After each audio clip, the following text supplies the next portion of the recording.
এই শুক্রবারে সকাল সকাল বেরিয়ে পড়েছিলাম আমি আর মা বললা মায়ের মন্দিরে যাওয়ার উদ্দেশ্যে। তোমরা তো সবাই চেনো বললা মায়ের মন্দির কতটা জাগ্রত। দেশ বিদেশ থেকে মানুষ এসে মায়ের মন্দিরে পুজো দেওয়ার জন্য পুতিরাম থেকে যাওয়ার পথে এই প্রবেশদ্বারটা পরে কি সুন্দর বানিয়েছে না। আমরা শুক্রবার দিন গিয়েছিলাম, দেখো কতটা ভিড় হয়েছিল। আমরা প্রায় 9টা নাগাদ গিয়েছিলাম। দেখে মনে হচ্ছিল এই লাইনটাই আর শেষ হবে না, কত মানুষ এসেছে দেখো শুধু মায়ের মন্দিরে পুজো দেওয়ার জন্য, মাকে দেখার জন্য। আর সামনেই রাস পূর্ণিমার পরের শুক্রবারে তো মায়ের মূর্তি পুজো হবে, সেই কারণে মায়ের মূর্তিও তৈরি করা শুরু হয়ে গেছে। সামনে 22শে নভেম্বর থেকে শুরু হবে মায়ের মূর্তি পুজো, টানা 3 দিন চলে এই পুজোটা। তখন আর এখানে পা ফেলার জায়গা পাওয়া যায় না।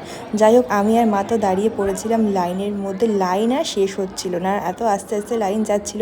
সামনে এই গোপাল ঠাকুরটাও দেখতে পেলাম। চলে এসেছি মায়ের মন্দিরের ভেতরে। তোমরা এখানেও দেখতে পাচ্ছ কতটা পরিমাণে ভিড় হয়েছে, লোকজন এখানে সমস্ত পুজো দিচ্ছে। মায়ের মূর্তি প্রায় তৈরি হয়ে গেছে। আগের বছর তো আসার সৌভাগ্যটা হয়েছিল, জানি না এবছর আসতে পারবো কিনা। মায়ের মূর্তিটাকে পুরো সোনার গয়না দিয়ে সাজানো হয় আর ভীষণ সুন্দর লাগে দেখতে। আগেরবার তো এসে দেখে গেছিলাম, ভোরবেলা এসেছিলাম।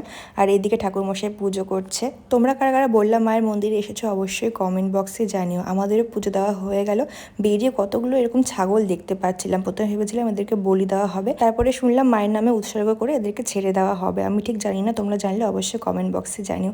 আমাদের পুজো দেওয়া কমপ্লিট, এখন যাচ্ছি বাড়ির উদ্দেশ্যে। আর এদিকে দেখো সবাই লাইন দিয়ে দাঁড়িয়ে আছে। তোমরা যদি মায়ের মন্দিরে কখনো না এসে থাকো, এই ভিডিওর মাধ্যমে মাকে দেখে প্রণাম করে নাও। আর যাওয়ার সময় দেখতে পাচ্ছিলাম ছোট ছোট মায়ের মূর্তি বানানো হচ্ছিল, কারণ অনেকেই এখানে মায়ের নামে পুজো দিয়ে এই ঠাকুরগুলোকে বিসর্জন দিয়ে দেয়। এইদিকে অনেক দোকানপাট রয়েছে যেখানে মায়ের জিনিসপত্র পাওয়া যায়, আর এই জলেই মাকে বিসর্জন দেওয়া হয়। দেখা হচ্ছে পরের ভিডিওতে।